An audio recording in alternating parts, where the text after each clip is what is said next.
Welcome back to Connect with Christina, part 2 with Zeke Sanchez. As always, I have plenty of questions, but I'm going to start it off with all these interviews you've done. Like, it's amazing. Share some of the interviews and podcasts you've been on.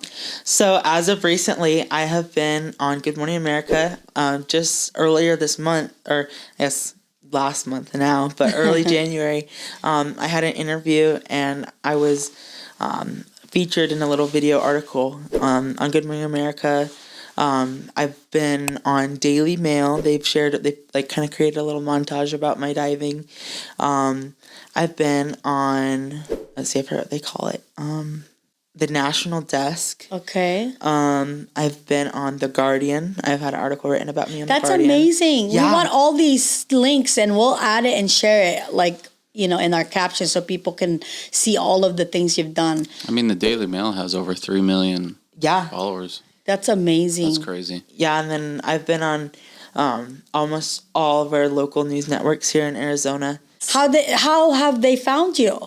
So a lot of their producers, they actually reach out to me and they're like, "Hey, we love what you do. We'd love the opportunity to, possibly set up an interview or, come out and, record some of your dives or whatever it is that they, are interested in." So it's, you see it and you're like, "No way. Like, is this really true?" And then you set up a call and you're like, "Wow, like this is really happening." And you've also done some other podcasts too. Wait, are we special? Is this your first podcast? This is my first This is real exclusive. podcast. I've really only had Zoom Zoom interviews. I haven't really had anything that's in person. Right. Well, it's an honor to have you. So that just made my day. I'm so grateful. And so in these interviews, how have you handled that since you're new to it? It's definitely super stressful. A lot of these ones that are recorded on Zoom or something, I'm lucky enough that if I mess up something that I'm able to go back and be like, "Hey, I kind of messed up how I said this. Are you okay if we go back?" I'm like, "Oh yeah, no problem." But if it's more for example, I want to say maybe last year I was on Channel 3 and they're like, "Okay, what we want you to do is we're going to talk to you, and we're going to talk to your coach. And while your coach is talking, change out of your clothes into your swimsuit, and then hurry up, go get on the board and dive." And my gosh. They're like, "This is live, so you can't mess up." If you mess up, it's going everywhere. And I was like, "Oh my gosh!" And it really was live. They weren't just saying that, so it was one take. It was live, and I was so stressed. I went as soon as I stopped talking. I already had my swimsuit on under my clothes, but I ran off to the side. My coach started talking. I was getting ready to go. All of a sudden, you could see me in the background. I'll have to try and find the video. But you could see me running to the board and trying to climb up to I was on the 3 meters, the high dive, and I was getting up there as fast as I can. And I had a second to breathe and think about what I was gonna do. And when I had climbed up the board, I didn't even know what I was gonna do. I wasn't prepared at all. And it's a lot of these are just one take lives, so it's stressful. Wow, but you did it. Yeah, it was good. There was no flop that day, so I'm super lucky because I had missed school for it, and I had one of my teachers played it live, and I was like, "Please, the whole school will know about it." So yeah. Curious now, was there a dive that you knew you would nail every time? Were you fixated on that, or you just freestyle? So it was honestly a freestyle. I mean, I did have one dive in mind. It's a front flip 1.5 with a full twist. That's my favorite dive. And that sounds so complicated. Say it again. So it's a front flip 1.5, so 1.5 flips with a full twist in it. Wow. So that's my usual go-to if somebody asks, to record a dive. And I actually have this one, it's called a reverse flip. So you jump forwards and flip back. And I've always had mental blocks on that specific dive. I don't know if I just don't like the movement of going up and flipping back and having to just trust that I'll, go. But, it's always been one that I'm I hated it. And then at the practice the night before, I had hit it a bunch of times, and I was like, oh, there's a chance, because I either do it just right or I mess up, we call it like a hurdle, like going into the dive, like the approach, and I fall off the board. So I was like, well, here it goes. You know, so which one did you do? I did the reverse flip. The one that scared you? Yeah, the one that scared me. So wow, you are brave. And it worked. Yeah, and it worked, and it was great. So wow. So is that like a backflip moving forward? Yeah, it's like a gainer. That just sounds I just wasn't sure if like diving had a different terminology. Yeah, they call it like a reverse, but like a lot of people know it more commonly as like a gainer. Gotcha. So it's probably scary thinking if you're going to clear the board. Yeah, no, definitely. Like if you take off and you're like leaning back at all, or like you push your hips out, you can flip back in towards the board. So that's something that like, I think maybe that's another thing too, because that, you know, once I flip backwards, I can't see the board. So, you know, and a lot of things like, if you talk to like a coach, they like say, oh yeah, like one thing we tell our divers, like don't close your eyes, but then like literally every diver closes their eyes. It's all body awareness and like guessing, honestly. Wow. I have to ask, is there like a competition in town you're going to be? And am I allowed to bring the Call Christina Now crew and Connect with Christina? Because we're going to be so loud. If that's allowed. Is that allowed? Yeah, no, that's allowed. I have to look at my schedule. I'm just coming back from a little dive break. But yeah, I'm coming back soon. And so, yeah, as soon as I get my schedule, I'll be happy You're to going to know when we're there, because we're all going to wear pink. And we're going to have a big old sign. Yeah, I love that. So you make sure that you actually tell us. Yeah, please. no, I will. So can I ask another question about the diving? Yeah. So obviously That's if you do... Justin, our producer. Yeah, just a random voice in the background. So if you do a flip... Yeah. Or the gainer... Yeah. There's different heights of dives. Mm-hmm. Is it scary to think about, like, you have to... Because I was assuming you have to flip slower if it's higher, right? Yeah, so that's another thing. So, like, 1 meter... It's probably my favorite because if you flop, it's not going to hurt so bad, you know? I mean, trust me, it does hurt. Oh, absolutely, it does. But, yeah, no, on 1 meter, you have to really be precise with, like, your, and, like, your hurdle so that when you go to do your dive, if, let's say, your chest is down or something, that you're not going to flop, you know, compared to, like, the high dive. If you mess up on your hurdle, you could still save the dive. What is some of the, like, one of the scariest? I think the scariest thing is just, like, when you're flipping and, you know, you're, like, you kick out, you know, to hit the water and the water's not there. And you realize that you're going to keep going and you're either going to land on your stomach or your back. That's probably the scariest thing. Oh, my gosh. Oh, that just sounds painful. It's so scary because you like feel so great in the air and you're like, this is it, and then you open up and you're like, where's the water? Oh my god! You know, and then all of a sudden you like a second later you're just like, the fact that you're like, where is the water? What? Yeah, like that's probably the only time a diver will probably open their eyes diving is like when you're flipping and all of a sudden you're like, wait a second, where am I? Right. Well, and then like for you, has there been a time where you actually did injure yourself? Yes, actually, when I was a freshman, just after, I was going into my sophomore year. I had just qualified for my first national championship, and with Team USA junior, like the junior team, and 3 weeks before I was at a practice and we were doing, you know, our usual drills off the side, but the lifeguards had moved us over a few feet because there was lap swimmers and they're like, hey, you need to scoot over a little bit. When they moved us over from being in a 10-foot deep part of the pool, we were moved to a 5-foot, you know, part of the pool. So, you know, just doing stuff off the side of the pool, just, you know, without a diving board, you know, I did a front flip into the pool. And, you know, I'm, you know, 5'6". So by the time I opened up and was in the water, I landed in the water with my toes pointed like this.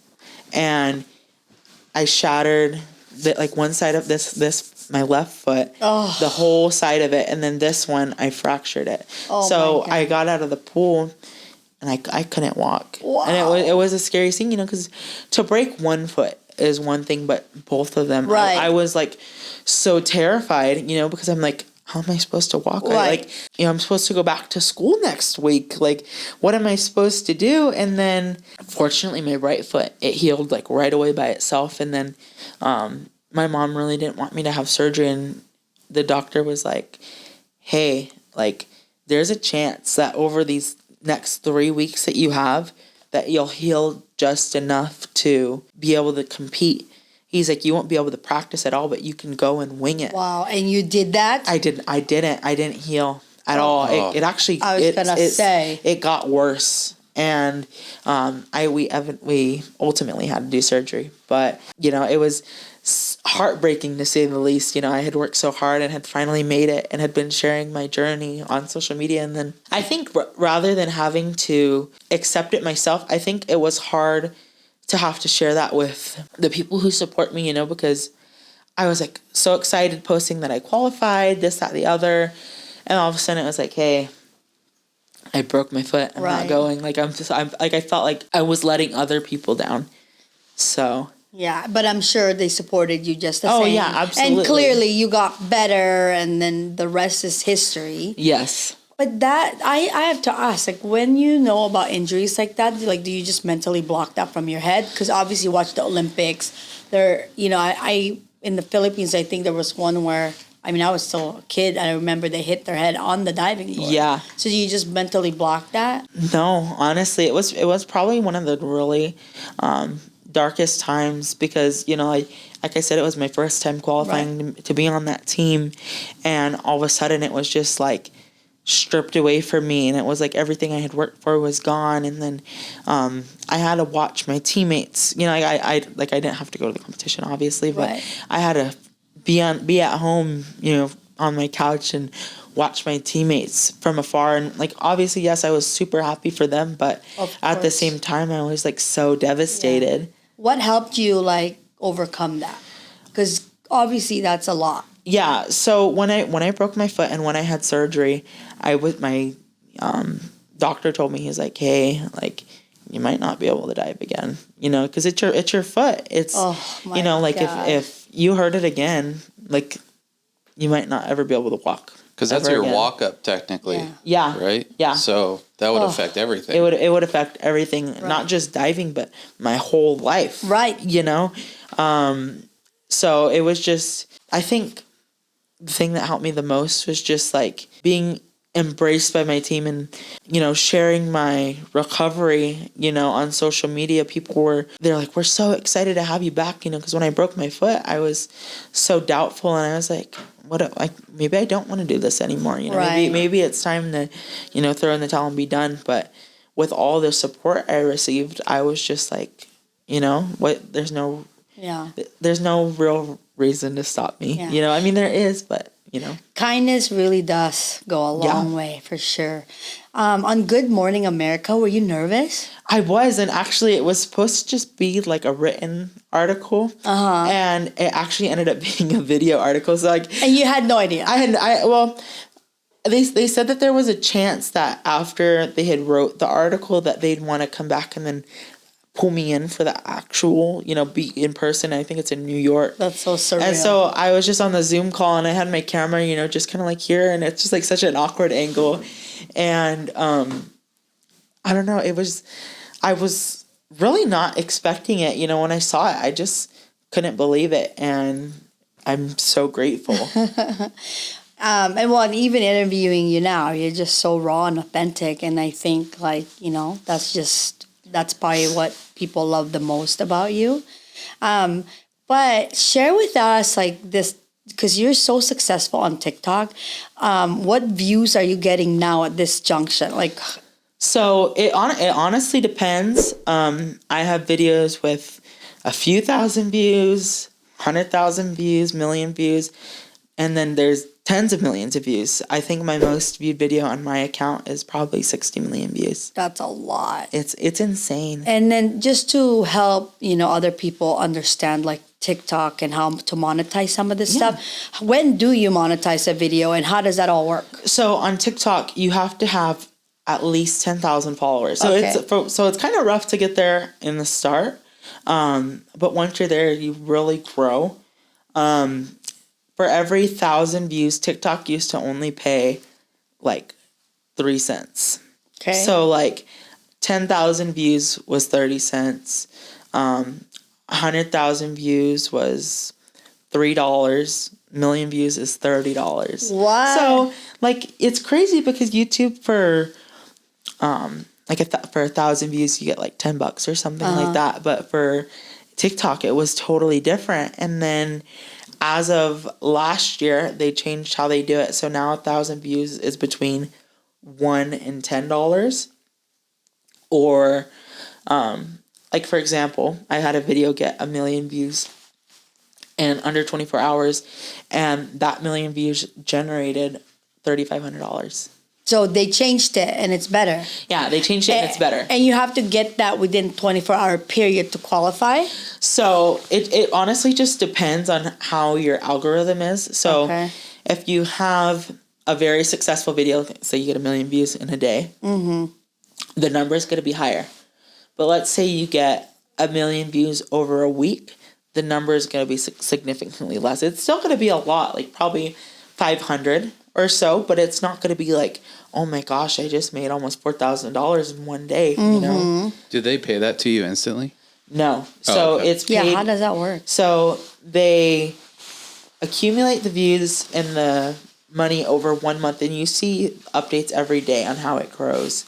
So the money you make in one day, that won't decrease. Like that money you made in that day. Already. Yeah, and they keep that. But as you're, it slows down, the money goes down and down. And so you just don't earn as much from the video over time. But then it credits you, and at the end of the month, they're like, hey, you have this much. And then that's on the 1st. They tell you, hey, you made this much. But you don't get paid until the 15th. So it's kind of a waiting game. The way it used to be is you used to find out at the end of the month, and then 3 days later you could cash out. But now it's at the 15th, and then you have to have either your PayPal connected or a way for them to wire it to you, and it's instantly deposited. And then so with YouTube, you said it's what, $10? I'm not on YouTube personally, but I've heard it's like $5 to $10 per 1,000 views. Do you know, Justin? I mean, it's just like for me personally, like it gets overwhelming. Yeah. And so like people have always asked about, because I have a TikTok account, but I've never I have needed to focus on it, but I can only do so much, right? Yeah. But I did notice with TikTok, you get views faster or followers faster. Yeah. That's for sure. There's definitely, I want to say there's like a couple billion people on TikTok, and it's just a different algorithm. Yeah, it's just a completely different algorithm than like Instagram or something like that. Like for example, like if a content creator were to ask me for any tips, my biggest thing is to use hashtags. Like I always put hashtag Arizona or diving, because if somebody looks up Arizona, if they scroll far enough, they're gonna see me. So as long as you have those hashtags, it could just be dog. You could put hashtag dog. And if somebody looks up dogs, there it is. Well, what other tips do you have? Like if someone, like people who graduate from high school, right? Yeah. The world has changed. So obviously there's going to be people going straight to college, or people that are going to take a break, or kids that are going to want to, maybe figure out to do both. Like go to school and then maybe use the platforms to make money. Like what advice do you have? Honestly, just like I've said previously, just be authentically yourself. People want to see somebody who's like them. It doesn't matter what you look like, but if you're into if you're into similar things, I'm honestly surprised like the amount of people that do diving, because like I said, it's not big here. And to see so many divers on TikTok, I'm like, wow. I think with you, it's going to start getting bigger in Arizona, because you're right, it's hot. They really should focus on it. Yeah. Have you ever met a fellow diver from TikTok? So currently, I don't know if I'm allowed to share this, but I'm supposed to be collabing with, her name's Molly Carlson. She's a really well-known diver on TikTok. She's a Red Bull Cliff diver. And then hopefully sometime, we've talked about it, but I don't know if you've heard of him. His name's Tom Daly. He dove for the UK in the Olympics. He's done extremely well. He's been in the Olympics like every year since I think like 2008. He's insane. And then We'll have to look him up now. yeah, and then Molly Carlson, she's really blown up on TikTok these last few years, and her overall message and everything is just so inspiring. She shares, similar message to me. Just being able to chat with those people, like, it's crazy. But I'm supposed to hopefully be with collabing with Molly soon. She plans to come here, and then we'll dive at my pool. And then I don't know if you've heard of it. It's called Cannon Beach. It's like right by us. It's at like Power in the 202, and it's like a new surf like kind of place. But they have like these like big diving platforms, and they don't really have platforms. What's here the place called so we can highlight them? It's called Cannon Beach. It's like Surf Cannon Beach on Instagram or something like that. We'll have to find, because said new it's a things surf are place? popping up. Yeah, that's what he said. Before today, the closest place to go surfing to central Arizona was about 200 miles away. However, Revel Surf Park at Cannon Beach here in Mesa is changing that. It is officially opening up today, a place where you can hang loose, hang 10, or just hang out.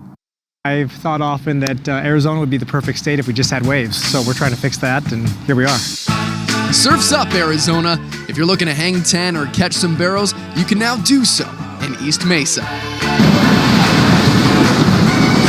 This is Revel Surf Park at Cannon Beach, the only surf park in the state. A lot of gratitude, honestly. It's been a long, hot journey building out here. Since me and Matt broke ground, ribbon cutting ceremony 1,344 days ago, and we are officially open to the public. We're super excited about that. Yeah, it's really cool. Like, it's like And it's Power in the 202? yeah, it's Power in the 202 by the Chick-fil-A. Haven't even heard of that. Yeah, it's actually really crazy that there's people that they come like from the other side of the world. They're like, yeah, it's too cold at home to go in the water right now. Like, but we're here and we're practicing.